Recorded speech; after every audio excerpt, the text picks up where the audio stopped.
ஸ்ரீராமச்சந்திர பரபிரம்மணே நமஹ. நான் வயது முதிர்ந்தவன், ரொம்ப துன்பத்தை அனுபவிச்சுட்டு இருக்கவன், சத்தியம் தவறாதவன், உன்னையே கதின்னு அடைஞ்சிருக்கேன், எனக்கு தயவு காட்டு, இந்த ராஜ்யத்தை நீ அழித்து ராமன் பெற்றுக்கட்டும்னு சொல்கிறி தசரதர் சொல்லி பார்க்குறார். ஆனால் ஒன்றும் எதுவும் கைகேயினுடைய மாத்துறதா தெரியல. இரவு கழியறது. அவரை விடியற் காலையில் உறக்கத்தில் எழுப்புகிற பணியில் உள்ள வந்திகள் வாத்தியங்களை முழங்குறாங்க. அந்த நல்ல இசை தான் காதில் விழறத பொறுக்க முடியாத நிலையை அடைஞ்சிட்டார் தசரதர். அந்த வாத்திய சங்கீதத்தை நிறுத்துமாறு பணிக்கிறார். அப்போது தான் நில தடுமாறி தரையில் சுருண்டு விழுந்து கிடக்கிறத அந்த மன்னரை பார்த்து கைகேயி கேட்குறாங்க, என்ன இது, எனக்கு ஒரு வாக்கு அளிச்சுட்டு இப்போ ஒன்றுமில்லாத விஷயத்தை பெருசாக்கிண்டு தர மேலே அசைவிட்டு படுத்திருக்கீங்களே, இதில் என்ன நியாயம் இருக்குது? தர்மத்தில் மனசை செலுத்துங்க, கொடுத்த வாக்கை நிறைவேற்றுமாறு நான் உங்களை கேட்டுருக்கேன். சொன்ன சொல் தவறாமல் தான் தர்மம்னு பெரியவா சொல்லியிருக்காங்க.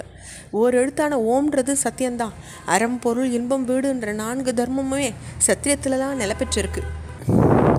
சத்தியம் ஒன்றுத்தால தான் ஒரு மனுஷனுக்கு மோட்சம் கிடைக்கிறதுன்றது என்னுமே அழியாத வேதங்கள் சொல்லின்னு தான் இருக்குது. அதனால் தர்மத்தின் வழி நின்று சொன்ன சொல்ல காப்பாற்றுங்க. என் விருப்பப்படி ராமன் காட்டுக்கு போய்த்தான் ஆகணும். இதை நான் 3 முறை சொன்னதாக வச்சுக்கோங்க. என்னுடைய இந்த விருப்பம் நிறைவேற்றப்படாட்டா உன் எதிரிலேயே இங்கேயே நான் உயிரை விட்டுடுவேன் அப்படின்னு கொஞ்சம் கூட நாணம் இல்லாமல் கருணையற்று பேசுகிறாங்க கைகேயி.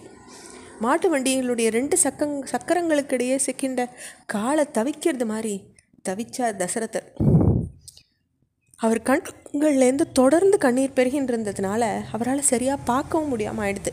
அந்த நிலையில் கைகேயி இருந்த பக்கம் பார்த்து அவர் மீண்டும் திரும்பி பேசுகிறார். கொடியவளையே, அக்னி சாட்சியாக என்னால் பிடிக்கப்பட்ட உன்னுடைய கையை இப்போ நான் விட்டுறேன். உன்கிட்ட எனக்கு பிறந்த மகனும் உன்னுடன் சேர்ந்தே நான் விட்டுறேன். இரவு கழிஞ்சிட்டது.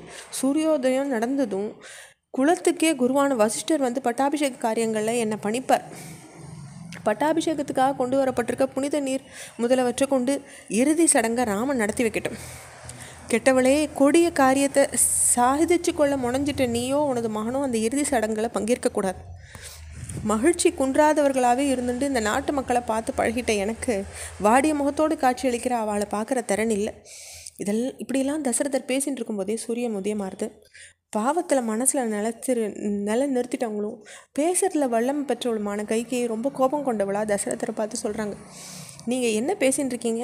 நான் கேட்டதுக்கு நீங்கள் சொல்கிற பதில்கள் என் உடலையே பிளக்கக்கூடியதாக இருக்குது. உடனே ராமனை இங்கே கூப்பிடுங்க.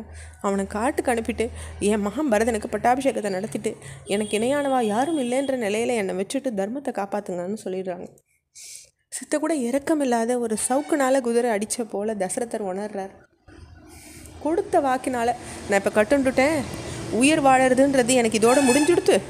அதனால் உத்தமனும் தர்மம் தவறாதமான என் மகன் ராமனை இப்போ நான் பார்க்க விரும்புகிறேன்னு வருத்தத்தோடு சொல்கிறார். இந்த இடத்துல துளசிதாசனுடைய ராமச்சரித்திர மனசில் தசரதர்கிட்ட கைகேயி 2 வரங்களை கேட்டதும் அவங்க துன்புற்று மன்றாடுறதும் ரொம்ப சுருக்கமாக சொல்லப்பட்டிருக்கு. வால்மீகி ராமாயணத்தை போல இல்லாமல் துளசிதாசர் ராமாயணத்தில் தசரதர் எடுத்த இடத்துலையே பரதனுக்கு பட்டாபிஷேகன்ற உன்னுடைய கோரிக்கையை ஏற்றுக்கிறேன்னு சொல்லிவிடுறார். மூத்தவனுக்கே பட்டங்கிற வழிமுறையை ஒட்டி தான் ராமனுக்கு பட்டாபிஷேகம் செய்ய முடிவெடுத்தேன். ராமனும் பரதனும் என்னுடைய 2 கண்கள். பரதனே நாடாளட்டும், சில தினங்களில் பரதனின் பட்டாபிஷேகத்தை நடத்தி வச்சுடுறேன். ஆனால் ராமன் காடு போகணும்னு மட்டும் வலியுறுத்தாதேன்னு சமாதானம் பேசுகிறதா வருது. இதுக்கு கைகேயி இணங்காததுனால துன்பமடைந்து தசரதர் கதரும் போது பொழுது விடிஞ்சுடுறதா வருது துளசிதாசனுடைய ராமாயணத்தில். கம்ப ராமாயணம் கிட்டத்தட்ட வால்மீகி ராமாயணம் போலவே கைகேயின் தசரதர் உரையாடலை வர்ணிக்கிறது. அப்போ கம்பரனுடைய பாடல் வரிகள் கைகேயி வரம் கேட்குறதுல எல்லாத்தையும் விட அதிகமான கொடியவளான கைகேயி 2 வரங்களை, ஒரு வரத்தினால என் மகன் ஆட்சியில் அமரணும், மற்றொரு வரத்தினால சீதையின் கணவனான ராம வெளியே காட்ட ஆளணும்னு சொல்லி நின்றுடுறாங்க.